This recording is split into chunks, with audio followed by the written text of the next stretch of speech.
Құрметті қазақстандықтар, мен Лавров Николай, сіздерді тәуелсіздігіміздің 25 жылдығымен шын жүректен құттықтаймын.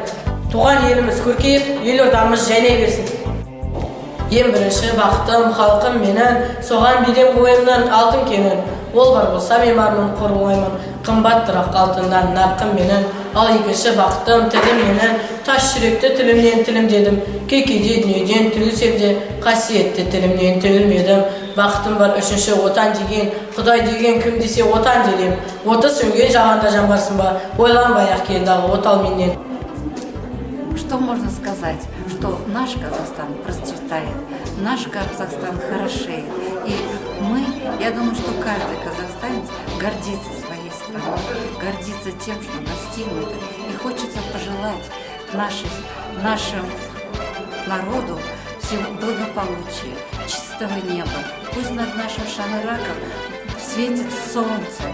И бірлік болсын, біздің Казахстанда бірлік болсын. Бірлік болғанда тірлік болады. С праздником всех, мои дорогие казахстанцы, мои кызылординцы. Құрметті қызылордалықтар, жерлестер, сіздерді тәуелсіздіктің 25 жылдық мерекесімен құттықтаймын. Сіздерге зор денсаулық, бейбітшілік өмір, ашық аспан тілеймін. Ұрпақтарымыз татулығы жарасқан тәуелсіз Қазақстанымыздың көк байрағын желбіретіп, мәртебесін асқақтата берсін. Еліміздің бірлігі мен ынтымағы арта берсін. Декабрь – удивительный месяц для нашей страны. 1 декабря – день первого президента, 16 декабря – день независимости, 25 лет нашему государству. Много или мало? Для истории это очень мало, но так много сделано в нашем государстве. Самое главное – 25 лет мира и спокойствия, 25 лет дружбы межнациональной. Это, конечно, большая заслуга нашего президента, заслуга Ассамблеи народа Казахстана.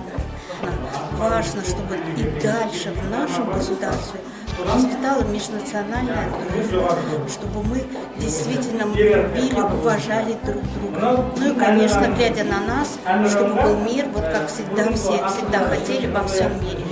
Всем счастья и дружбы. Барша республикамыздың әр азаматы үшін айтулы тәуелсіздік күнімен құттықтаймын. Көк байрағы желбіреген, бүгінгідей абыройлы да, айбынды, беделді де берекелі, ынтымағы мен бірлігі жарасқан еліміздің тәуелсіздігі баянды болғай. Қазақстандықтар аймағын өтпелі кезеңнің барлық қиындықтарды жеңіп, әлемдік сахнаға көтерілді. Республикамыздың осындай биіктіктерді бағындыруына барлық адамдардың сүбейлі үлес қосып келеді. Баршаңызға бақыт, байлық, береке тілеймін. Еліміздің ертеңі жолындағы еңбегіміз жана берсін.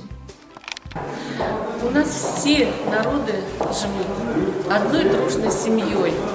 Поздравляем всех с замечательным праздником, 25-летием независимости Казахстана. Желаю всем здоровья, успехов во всем, чтобы наша страна, Казахстан, процветала.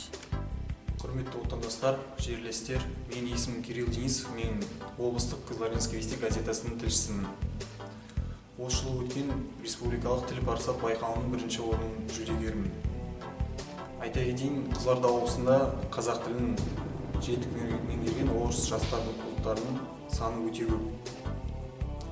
Сол жерде облыстық ассамблеяның орны ерекше деп ойлаймын. Алдағы келе жатқан тәуелсіздіктің 25 жылдығы мерекесімен бүкіл отанымды, жерлестерімді, Қазақстан халқын құттықтаймын. Менің елім егеменді Қазақстан. Біздің елімізде көп ұлттар тұрады. Біз бәріміз татумыз. Нұрсұлтан атамыздың арқасында біз еліміз тыныш. Елімізде бейбітшілік болсын. Барлық қазақ халқын егемен алған күнімен құттықтаймын.